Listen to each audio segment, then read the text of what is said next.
నమస్తే. జీవనరేఖ women's health లో మరో సరికొత్త ఎపిసోడ్ కి స్వాగతం. గత ఎపిసోడ్ లో 6వ నెల ప్రెగ్నెన్సీలో గర్భిణీల్లో చోటు చేసుకునే మార్పులను తెలుసుకుంటున్నాం. ఇవాల్టి ఎపిసోడ్ లో 6th మంత్ ప్రెగ్నెన్సీలో తలెత్తే మరిన్ని సందేహాలకు సమాధానాలు ఇవ్వబోతున్నాం.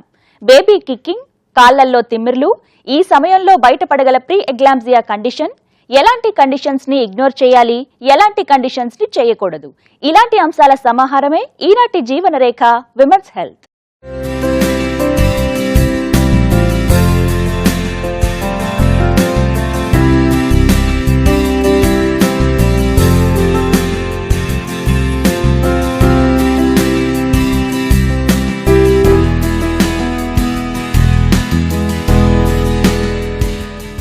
బేబీ కిక్స్ ఇవి ప్రతి ప్రెగ్నెంట్ ఎక్స్పీరియన్స్ చేసేవి. 6వ నెలలో సాధారణంగా ఇవి బాగా తెలుస్తాయి కూడా. ఇక ఒక్కోసారి బాగా తెలిసేలా, మరోసారి అసలు ఏమీ లేకుండా ఉండే బేబీ కిక్స్ గురించి మరిన్ని వివరాలు మీకోసం.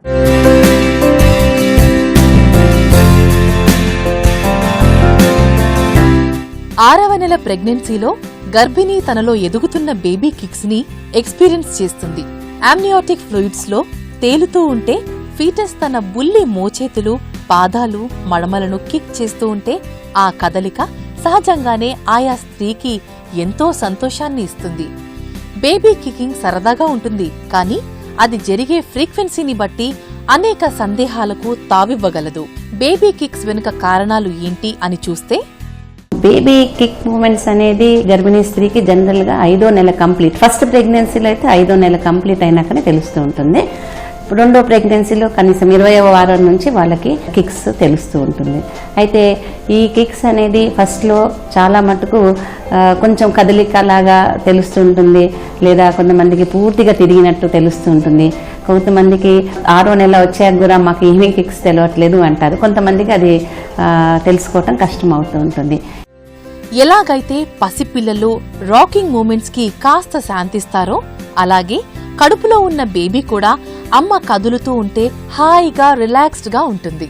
దీంతో పాటుగా గర్భిణి పని పాటల్లో ఉన్నప్పుడు ఆ పని ఒత్తిడిలో ఒక్కోసారి ఫీటల్ మూమెంట్స్ అలాగే కిక్స్ ని గమనించలేకపోవచ్చు. ఎప్పుడైతే నిదానంగా రిలాక్స్డ్ గా కూర్చుంటారో లేదా విశ్రాంతి తీసుకుంటారో అప్పుడు మళ్లీ ఫీటల్ యాక్టివిటీ మొదలవుతుంది. అందుకే రాత్రివేళ ఫీటల్ కిక్స్ ఎక్కువగా తెలుస్తాయి. ఫీటల్ కిక్ మూమెంట్స్ ఎక్కువ మంది రాత్రి మాకు ఎక్కువగా అనిపిస్తూ అంటుంటారు. కాకపోతే అది కారణం కాకపోవచ్చు, త్రూఅవుట్ ద డే కూడా వాళ్ళకి మూమెంట్స్ ఉంటాయి. కాకపోతే రాత్రిపూట ఎక్కువసేపు రిలాక్స్ అయి ఉంటాం కాబట్టి మనం ఎక్కువ దాని గురించి ఆలోచిస్తుంటాం కాబట్టి ఎక్కువగా తెలుస్తూ ఉంటుంది. ఇక ఏదైనా ఆహారం తిన్న తర్వాత కూడా బేబీ కిక్స్ ఎక్కువగా తెలుస్తాయి. శరీరంలో గ్లూకోజ్ స్థాయిలు పెరిగినప్పుడు శక్తి ఎక్కువ అవడం వల్ల కూడా బేబీ కికింగ్ ఎక్కువగా గమనించవచ్చు. బేబీస్ సాధారణంగా 24-28 వారాల ప్రెగ్నెన్సీలో ఎక్కువగా యాక్టివ్గా ఉండడం చూడొచ్చు. ఈ సమయంలో వారు పల్టీలు కొట్టడం, కాళ్ళు చేతులు బాగా కదిలించడం చేస్తూ ఉంటారు. ఈ 6వ నెలలో 7వ నెలలో బేబీ మూమెంట్స్ ఎక్కువగా తెలుస్తుంది. ఎందుకంటే బేబీ చిన్నగా ఉంటుంది, గర్భంలో బేబీకి తిరిగే ఎక్కువ ప్లేస్ ఉండటం వలన మూమెంట్స్ ఎక్కువ తెలుస్తాయి. కంప్లీట్ మూమెంట్స్ అంటే బేబీ చుట్టూ తిరుగుతున్నట్లు, పూర్తిగా పైనుంచి కిందికి వచ్చినట్లు ఇలా తెలుస్తూ ఉంటాయి. గర్భం లోపల శిశువు ఎక్కువగా పెరుగుతున్న కొద్దీ మనకి ఆ మూమెంట్స్ తెలియదు. అప్పుడు తెలిసేది ఉట్టి కిక్ మూమెంట్స్, అంటే కాలు కదిలిచ్చినట్టు, చేయి కదిలిచ్చినట్టు, ఏదో ఒక లంప్ లాగా ఫామ్ అయినట్టు అలా కనిపిస్తూ ఉంటుంది. ఇది ఎందుకు జరుగుతుందంటే చిన్న శిశువు ఉన్నప్పుడు ఉమ్మనీరు కూడా కొంచెం ఎక్కువ ఉన్నప్పుడు బేబీ ఫ్రీగా మూవ్ అవడానికి అవకాశం ఉండి మూమెంట్స్ ఎక్కువ తెలుస్తూ ఉంటాయి. తర్వాత నెలల్లో బేబీ పెరిగిన కొద్దీ మొత్తం గర్భం నిండా బేబీ ఉండటం, ఉమ్మనీరు సరిగ్గా ఉండటం, ఎక్కువగా కాకుండా సరిగ్గా ఎంత కావాలో అంతే ఉండటం వలన బేబీ మూమెంట్స్ ఉట్టి కిక్ మూమెంట్స్ లాగా తెలుస్తూ ఉంటాయి. ఒకేసారి ప్రెగ్నెంట్ అయిన ఇద్దరు మహిళల్లో బేబీ కిక్స్ ఒకేలా ఉంటాయా? వీటిని కంపేర్ చేయడం మంచిదేనా? మీరే చూడండి. అప్పుడే పుట్టిన పసిపిల్లలు ఎలాగైతే వేరువేరుగా ఉంటారో అలాగే ఫీటస్లు కూడా వేరువేరు మూమెంట్స్ ని చేయొచ్చు. అందుకే ఒకే నెల ప్రెగ్నెన్సీలో ఉన్న ఇద్దరు మహిళల్లో ఫీటల్ కిక్స్ ఒకేలా ఉండకపోవచ్చు. వారు తమ ఫీటల్ మూమెంట్స్ ని పోల్చుకోకూడదు కూడా. కొందరు గర్భిణీలు రోజులో ఎగ్జాక్ట్ గా ఒకే టైంకి తమ గర్భస్థ శిశువుల కిక్స్ ని ఫీల్ అవ్వగలుగుతుండడం చూస్తాం. ఫీటల్ కికింగ్ లో ఈ తరహా క్రమశిక్షణ కూడా సాధ్యమే. మరి థిక్ మూమెంట్స్ అనేది ప్రతి గర్భిణీ స్త్రీకి ఒక విధంగా ఉండదు, ఒక్కొక్కరికి ఒక రీతిగా ఉంటుంది. కొంతమంది గర్భిణీ స్త్రీలకి పైన చర్మం పల్చగా ఉంటుంది, అలాంటి వాళ్ళకి మూమెంట్స్ బాగా తేలిగ్గా తెలుస్తుంటుంది. అదే ఇంకో గర్భిణీ స్త్రీకి కొంచెం మందంగా ఉండి వాళ్ళకి చాలా మటుకు మాకు మూమెంట్స్ సరిగ్గా తెలవలేదని అంటుంటారు. రెండో కాన్పు మూడో కాన్పు ఉన్న వాళ్ళకి ఎక్కువ మూమెంట్స్ తెలుస్తూ ఉంటాయి. ఇక ఒక్కోసారి బేబీ కిక్స్ ఎంత హార్డ్ గా ఉంటాయంటే అవి గర్భిణీలలో కాస్తంత నొప్పిని కలగచేసే సందర్భాలు కూడా ఉంటాయి. శిశువు గర్భంలో ఎదుగుతున్న కొద్దీ సహజంగానే వారు బలాన్ని పుంజుకోవడం చూడొచ్చు. అందువల్లనే ఇలా జరుగుతుంది. ఒక్కోసారి ఇలా నొప్పి పుట్టేలా అనిపించినప్పుడు మీ పొజిషన్ మార్చుకుంటే కాస్త బెటర్ గా అనిపిస్తుంది. ఒక్కోసారి ఫీటల్ కిక్స్ కడుపు అంతా కూడా ఉన్నట్టు అనిపిస్తుంది. ఇలాంటప్పుడు కడుపులో ఉన్నది ఒకరా ఇద్దరా అనిపిస్తుంది. 6వ నెలలో గర్భసంచిలో శిశువుకి బాగా ఎక్కువ స్పేస్ ఉండడం వల్ల ఇలా అనిపిస్తుంది. మరిన్ని వారాలకు శిశువు ఎదిగే కొద్దీ గర్భసంచి పూర్తిగా నిండడం కారణంగా మరీ ఎక్కువగా కిక్స్ తెలియకపోవచ్చు కూడా.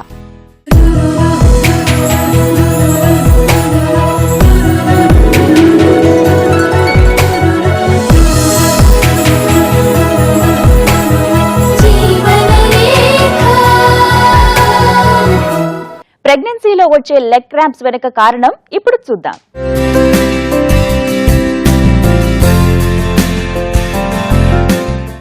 కాళ్ల కండరాలు బిగిసి సడన్ గా బాగా నొప్పిగా ఉండడం ప్రెగ్నెన్సీలో సాధారణమైన లక్షణమే. వీటిని లెగ్ క్రాంప్స్ అంటారు. మోకాళ్ల క్రింద భాగంలో ఉండే కాఫ్ మజిల్లో జరిగే కండరాల కాంట్రాక్షన్స్ వల్ల ఈ నొప్పి మొదలవుతుంది. అది కూడా రాత్రి వేళ నిద్ర మధ్యలో. ఇవి సాధారణంగా ప్రెగ్నెన్సీ 2-3 త్రైమాసికాలలో చూడొచ్చు.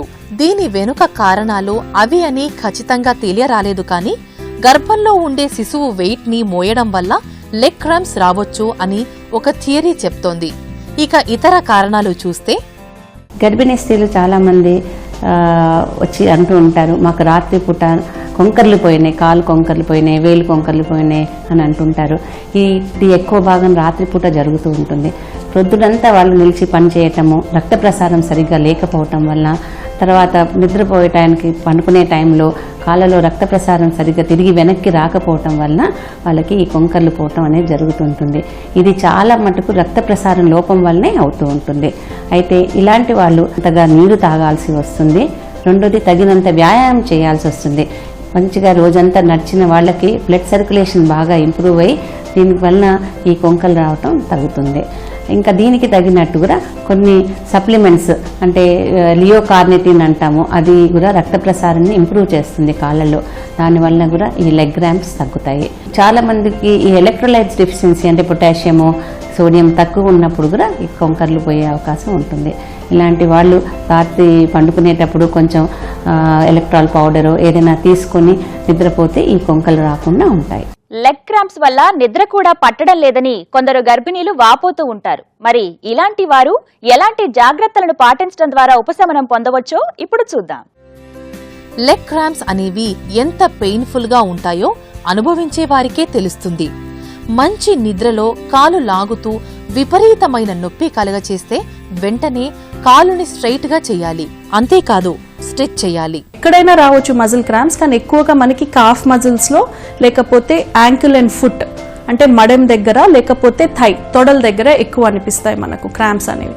సో ఈ క్రాంప్స్ వచ్చినప్పుడు చాలా పెయిన్ఫుల్ గా సివియర్ గా ఉన్నప్పుడు ఫస్ట్ రెస్ట్, కానీ ఇంకా తగ్గటం లేదు అంటే క్రాంప్స్ తగ్గించడానికి మళ్ళీ నడవడం మొదలు పెట్టాలి. దానికి అవే తగ్గిపోవు. దెన్ స్ట్రెచ్చింగ్ చేయాలి. అంటే మనకు ఒకవేళ కాఫ్లో క్రాంప్ వచ్చింది అంటే లెగ్ని కొంచెం జెంటిల్గా మూవ్ చేసి పాదంని ముందరికి వెనకాల అంటే అప్పుడు మెల్లగా క్రాంప్ వెళ్ళిపోతుంది. అలానే ఎక్కువ రోజుకు సరిపడ శాతం ఫ్లూయిడ్ తాగాలి, 3 to 4 బాటిల్స్ ఆఫ్ ఫ్లూయిడ్. అది కాకుండా స్ట్రెచ్చింగ్ అండ్ ఎక్సర్సైజ్, మనకి జనరల్గా లెగ్స్ కాఫ్ స్ట్రెచ్చింగ్ చేసి ఓవరాల్ లెంత్ ఎక్సర్సైజెస్ చేస్తే రాదు. ప్రెగ్నెన్సీలో అటాక్ చేయగల లెగ్ క్రాంప్స్ ని ఎదుర్కోవడం ఎలా అంటే అవి మిమ్మల్ని అటాక్ చేయకముందే కొన్ని జాగ్రత్తలు తీసుకోవడం.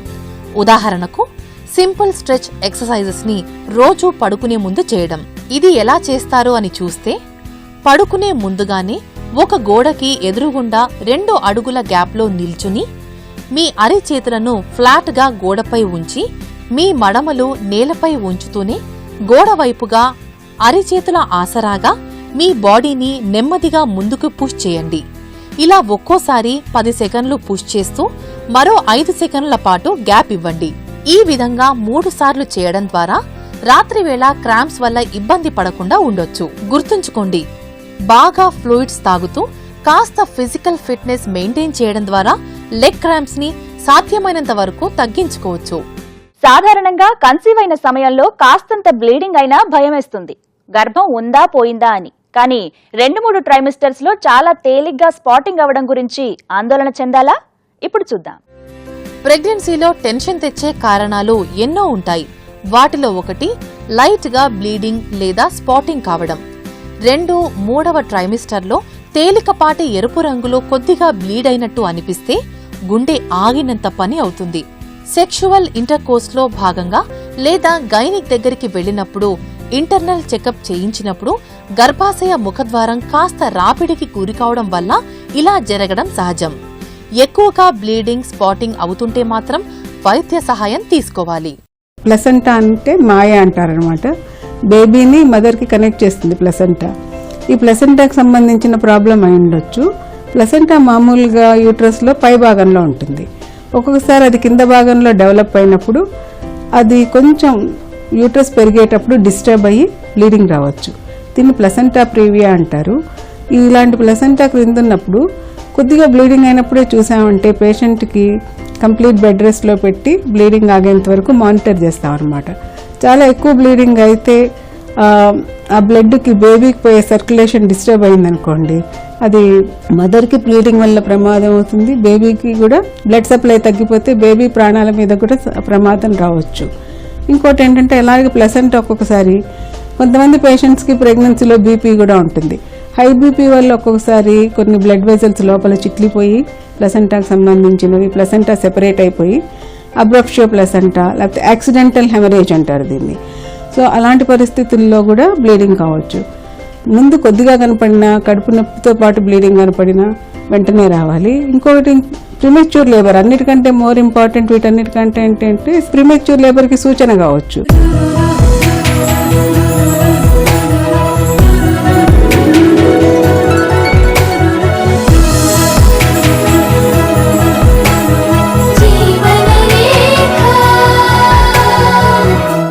ప్రెగ్నెన్సీలో వచ్చే రక్తపోటు గురించి మీరు వినే ఉంటారు. దీనినే ప్రీ ఎగ్లాంప్సియా అంటారు. ఇది అసాధారణమేమీ కాదు, కానీ ముందస్తు డయాగ్నోసిస్ అలాగే తగు చికిత్సతో పరిష్కారం ఉంది.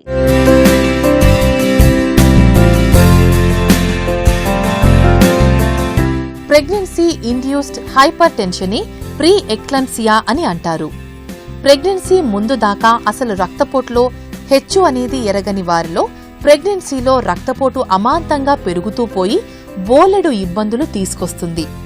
అసలు ప్రెగ్నెన్సీలో రక్తపోటు ఎందువల్ల ఎక్కువ అవుతుంది అని చూస్తే, 6వ నెలలో మనకి సాధారణంగా అన్ని టెస్టులు చేస్తూ ఉంటామండి. వాటిలో బ్లడ్ ప్రెషర్ అనేది చాలా ఇంపార్టెంట్. మనం ఈ బ్లడ్ ప్రెషర్ని చూసినప్పుడు ప్రతి నెల ప్రెగ్నెంట్ లేడీ చెకప్కి వచ్చినప్పుడు బ్లడ్ ప్రెషర్, వెయిట్ చెక్ చేయడం జరుగుతుంటుంది. కానీ దానికి సిగ్నిఫికెంట్ ఏంటి, ఎందుకు చెక్ చేస్తామనేది చూద్దాము. ఈ యొక్క ప్రెగ్నెన్సీలో ఈ హార్మోన్స్ వల్ల రక్తనాళాలన్నీ వ్యాకోచించి ఆ బ్లడ్ ప్రెషర్ అనేది నార్మల్గా డౌన్ అవుతూ ఉంటుంది. కానీ కొంతమందిలో ఈ బ్లడ్ ప్రెషర్ పెరగడం జరుగుతూ ఉంటుందన్నమాట. ఈ విధంగా పెరిగినప్పుడు వాళ్ళలో యూరిన్లో కూడా ఒక్కొక్కసారి ప్రోటీన్ పోవడం జరుగుతూ ఉంటుంది. మనం యూరిన్ ఎగ్జామినేషన్ చేసినప్పుడు అందరికీ ప్రోటీన్ నిల్ అనే వస్తుంది. కానీ వీళ్ళలో బ్లడ్ ప్రెషర్ పెరగడము, యూరిన్లో ఆల్బుమిన్ 1+, 2+ అని వస్తూ ఉంటుందన్నమాట. సో ఇది ఎందుకు వస్తుంది అనేది మనకి కారణాలు ఉండవు. కానీ ఎవరికైనా ఫ్యామిలీ హిస్టరీ ఆఫ్ బీపీ ఉన్నట్టయితే వాళ్ళలో రావచ్చు. కొంతమందికి బాగా స్ట్రెస్ లెవెల్స్ ఎక్కువగా ఉన్నప్పుడు వాళ్ళలో కూడా రావచ్చు. సో దీనికి తగిన కారణాలు లేవు, కానీ వచ్చినప్పుడు మాత్రం కేర్ఫుల్ గా ఉండాలి. ఇక ప్రీ ఎక్లాంప్సియా కండిషన్ ని సాధ్యమైనంత ఎర్లీగా డిటెక్ట్ చేయడం కూడా తప్పనిసరి. అందుకే ప్రెగ్నెన్సీ రాకముందు నుంచే రక్తపోటు అవకాశాలను ఎస్టిమేట్ చేస్తారు వైద్యులు. ఫ్యామిలీ హిస్టరీ ఉండి లేదా ఇతర కారణాల వల్ల హైపర్ టెన్షన్ వచ్చే అవకాశం ఉండే వారికి సరి అయిన చికిత్స ముందు నుంచే మొదలవుతుంది. అది ప్రెగ్నెన్సీ అంతా కూడా కొనసాగిస్తారు. ఈ క్రమంలో రెగ్యులర్ మానిటరింగ్ మీద కూడా ఉండడం చూడొచ్చు. ఇక కొందరు ప్రెగ్నెన్సీలో వచ్చే అధిక రక్తపోటు లక్షణాలను ప్రెగ్నెన్సీ లక్షణాలుగా పొరబడే అవకాశం కూడా ఉంది. 6వ నెలకి విపరీతంగా కాళ్ళు వాయడము, ఇంకా వాళ్ళు చాలా మందికి కాళ్ళు ఎత్తులో పెట్టుకొని పడుకుంటే మార్నింగ్ టైంకి అంతా తగ్గుతూ ఉంటాయి, కానీ వీళ్ళలో తగ్గదు. సో ఈ 3 ఉన్నట్టయితే మనకి ఎప్పుడైనా కాళ్ళు బాగా వాయడము, యూరిన్లో ప్రోటీన్ పోవడము, బ్లడ్ ప్రెషర్ ఉండడము ఉన్నట్టయితే దాన్ని ప్రీ ఎక్లాంప్సియా అంటామండి. ఇది 6వ నెల తర్వాతనే మనకు కనిపిస్తుంది. ముందు చాలా మందికి బ్లడ్ ప్రెషర్ నార్మల్ గానే ఉంటుంది. సో ఈ కండిషన్ ఏమైనా వస్తుందా అనేది చూసుకోవాల్సిన ఇది చాలా ఉంటుందండి. సో ఇది వచ్చినప్పుడు ఈ ప్రీ ఎక్లాంప్సియా అనేది చాలా జాగ్రత్తగా ఉండాలి. ప్రెగ్నెన్సీలో సాధారణంగా రెగ్యులర్ మంత్లీ చెకప్స్ లో భాగంగా రక్తపోటుని చెక్ చేయడం తప్పనిసరి. ఎందువల్లనంటే అప్పటిదాకా నార్మల్ గా ఉన్న స్త్రీలలో రక్తపోటు 2వ ట్రైమిస్టర్ మొదలు రక్తపోటు పెరిగే అవకాశం ఎక్కువగా ఉంటుంది. ఇక ప్రీ ఎక్లాంప్సియా లక్షణాలను పట్టించుకోకుండా వదిలేస్తే ఎలాంటి కాంప్లికేషన్స్ ఉండొచ్చు అని కూడా మీకు సందేహం రావచ్చు. మనకి వీళ్ళల్లో ఏంటంటే బ్లడ్ వెజల్స్ అనేవి, రక్తనాళాలు అనేవి వ్యాకోచించడం పోయి సంకోచిస్తాయి. దానివల్ల ప్రెషర్ అనేది పెరుగుతుంది. అదేవిధంగా బ్లడ్ వెజల్స్ లోపల పొర ఉంటుంది, ఎండోథీలియం అని, అది డ్యామేజ్ అవడం వల్ల అన్ని చోట్ల లీక్స్ వస్తూ ఉంటాయండి. ఇప్పుడు పైప్స్ లో వాటర్ వెళ్తున్నప్పుడు లీక్ ఉంటే ఎలాగ వాటర్ బయటకు వస్తుందో అలాగ బ్లడ్ వెజల్స్ లో లీక్ ఉండడం వల్ల అది బయటకు వస్తూ ఉంటుంది అనమాట వాటర్. ఆ విధంగా బయటకు వచ్చి రావడం వల్లే మనకి యూరిన్ లో ప్రోటీన్ పోతూ ఉంటుంది. అదేవిధంగా బ్రెయిన్ లో అలాంటి బ్లడ్ వెజల్స్ లోంచి బ్లడ్ బయటకు వచ్చింది అనుకోండి, హెమరేజ్ అనేవి వస్తూ ఉంటాయి. ఈ కిడ్నీలో రావచ్చండి హెమరేజెస్, బ్రెయిన్ లో రావచ్చు, లివర్ లో రావచ్చు. ఇవన్నీ వచ్చే అవకాశాలు ఈ ప్రీ ఎక్లాంప్సియాలో ఉంటాయి. కాబట్టి ఇవి చేంజెస్ అన్నమాట. ఆ ప్రీ ఎక్లాంప్సియా వచ్చినప్పుడు చాలా జాగ్రత్తగా ఉండాలి. మదరు బేబీ ఇద్దరు కూడా చాలా ప్రమాదకరంగా ఇది మారచ్చు. సో మదర్కి ఏమైనా లివర్లో ప్రాబ్లం వస్తుందా అనేవి కొన్ని టెస్ట్లు ఉంటున్నాయండి. లివర్ ఫంక్షన్ టెస్ట్ అంటాము. కొంతమందికి ఈ ప్రీ ఎక్లాంప్సియా వచ్చినప్పుడు మనకి లివర్ టెస్ట్ చేసినప్పుడు వాళ్ళలో ప్లేట్లెట్స్ కౌంట్ తగ్గిపోవచ్చు, లివర్ ఎంజైమ్స్ రేజ్ అవ్వచ్చు, అదేవిధంగా హీమోగ్లోబిన్ పర్సంటేజ్, ఎనీమియా అనేది రావచ్చు. సో ఇది ఉన్నప్పుడు మనం దీన్ని హెల్ప్ సిండ్రోమ్ అంటాము, అంటే లివర్ డ్యామేజ్ అనమాట. అది వచ్చినప్పుడు మాత్రం చాలా కేర్ఫుల్గా ఉండాలి. అదేవిధంగా ఈ ప్రీ ఎక్లాంప్సియా వచ్చినప్పుడు లివర్ డ్యామేజే కాకుండా కిడ్నీ డ్యామేజ్ కూడా అవ్వచ్చండి. చాలామందికి కిడ్నీస్ పాడవడం జరుగుతూ ఉంటుంది. బ్లడ్ యూరియా, సీరం క్రియాటిన్ అన్నీ రేజ్ అవ్వడం చూస్తూ ఉంటాము. వాళ్ళు డయాలసిస్ కూడా వెళ్లాల్సి వస్తుంది. సో కిడ్నీ డ్యామేజ్ కూడా అయ్యే అవకాశాలు ఉంటాయి. దాన్ని కూడా కేర్ఫుల్ గా చూసుకోవాలి. ఈనాటి happy and healthy pregnancy tip ఏంటో ఇప్పుడు చూద్దాం. చాలా మందికి నైట్స్ లో క్రాంపింగ్ వస్తుంది. సో నైట్స్ లో వచ్చినప్పుడు పండుకునే ముందర వెచ్చటి నీళ్ళతో స్నానం చేస్తే యూజువల్గా you see some benefit and relief from the cramps. And మంచి ఫుట్వేర్, హీల్స్ వేసుకుంటే క్రాంప్స్ ఎక్కువ వస్తాయి. So flat footwear with thick cushion ఉండే ఫుట్వేర్ వేసుకుంటే క్రాంప్స్ తగ్గుతాయి. అలానే కూర్చొని పని చేస్తా ఉన్నా, ఎక్కువసేపు నిల్చొని ఉన్నా బ్రేక్ తీసుకోవాలి. అంటే ఎప్పుడు 45 minutes to 1 hour కంటే ఒక పొజిషన్ మెయింటైన్ చేయకూడదు. నడవాలి, కూర్చుంటే నడవాలి, నిల్చొని ఉంటే కూర్చోవాలి. అలానే లెగ్స్ క్రాస్ చేయకూడదు. ఇవన్నీ చేస్తే you get a relief from cramps. కార్యక్రమంలో ఈ రోజు చూసిన అంశాల రీక్యాప్ మీకోసం. 6వ నెల ప్రెగ్నెన్సీలో సందేహాలను తెచ్చే కొన్ని కండిషన్స్ లో ఒకటి బేబీ కికింగ్. ఎలాగైతే పుట్టిన తర్వాత బేబీని నెమ్మదిగా ఊపడం ద్వారా వారికి స్వాంతన లభిస్తుందో, అలాగే అమ్మ కదులుతూ ఉంటే బొజ్జ లోపల బేబీ చాలా రిలాక్స్డ్ గా ఫీల్ అవుతారు. అందుకే పగటిపూట గర్భిణీలు పనుల్లో ఉన్నప్పుడు బేబీ కిక్స్ పెద్దగా తెలియవు. ఇక రాత్రివేళ ఎప్పుడైతే వారు విశ్రమిస్తారో అప్పుడే బేబీ కిక్స్ మరింత బాగా తెలియడం చూడొచ్చు. ఇక ఆహారం తీసుకున్నాక సహజంగానే శరీరంలో గ్లూకోజ్ శాతం అధికంగా ఉంటుంది కాబట్టి ఆ సమయంలో కూడా ఫీటల్ మూమెంట్స్ అధికంగా చూడొచ్చు. ఇక ఏ ఇతరు ప్రెగ్నెన్సీలో కూడా ఫీటల్ మూమెంట్స్ ఒకే తరహాగా ఉండకపోవచ్చు. లెగ్ క్రాంప్స్ అనేవి ప్రెగ్నెన్సీలో ఇబ్బంది పెట్టే మరో సమస్య. మోకాళ్ల క్రింద నుంచి ముఖ్యంగా కాఫ్ మజిల్స్ బాగా నొప్పిగా ఉండడం ఈ కండిషన్లో ముఖ్య లక్షణం. ఇది రాత్రివేళ ఎక్కువగా బాధిస్తూ ఉంటుంది. కండరాలపై అధిక ఒత్తిడి, సరి అయిన ఫిజికల్ ఎక్సర్సైజెస్ లేకపోవడం దీని వెనుక ప్రధాన కారణాలు. వీటి నుంచి ఉపశమనం కోసం కొన్ని స్ట్రెచింగ్ ఎక్సర్సైజెస్ చేయడం ఒక మార్గం. ప్రెగ్నెన్సీలో వచ్చే అధిక రక్తపోటుని ప్రీ ఎక్లాంప్సియాగా పిలుస్తారు. ప్రెగ్నెన్సీ ముందు నుంచే రక్తపోటు పట్ల సరి అయిన శ్రద్ధ వహిస్తూ, అలాగే ప్రతి నెల చెకప్లో భాగంగా రక్తపోటు మానిటరింగ్ చేసుకోవడం ద్వారా ప్రెగ్నెన్సీలో వచ్చే రక్తపోటుని నియంత్రించవచ్చు. ఒకవేళ వచ్చినా కూడా సరి అయిన వైద్య సలహాతో, మందులతో పరిస్థితిని అధిగమించవచ్చు. ఒకవేళ అధిక రక్తపోటు కనిపించినా అశ్రద్ధ చేస్తే మాత్రం కేవలం గర్భిణీకి మాత్రమే కాదు, కడుపులో ఎదిగే శిశువుకి కూడా ప్రమాదమే. ప్రెగ్నెన్సీ 2వ ట్రైమిస్టర్లో గైనిక్స్ చేసే ఇంటర్నల్ ఎగ్జామ్ వల్ల సర్వెక్స్ కాస్త రాపిడికి గురి అయి స్పాటింగ్ అది కూడా బాగా స్వల్పంగా కనిపించవచ్చు. కానీ ఎక్కువగా బ్లీడింగ్ అవుతుంటే మాత్రం వైద్య సహాయం తప్పనిసరిగా తీసుకోవాలి.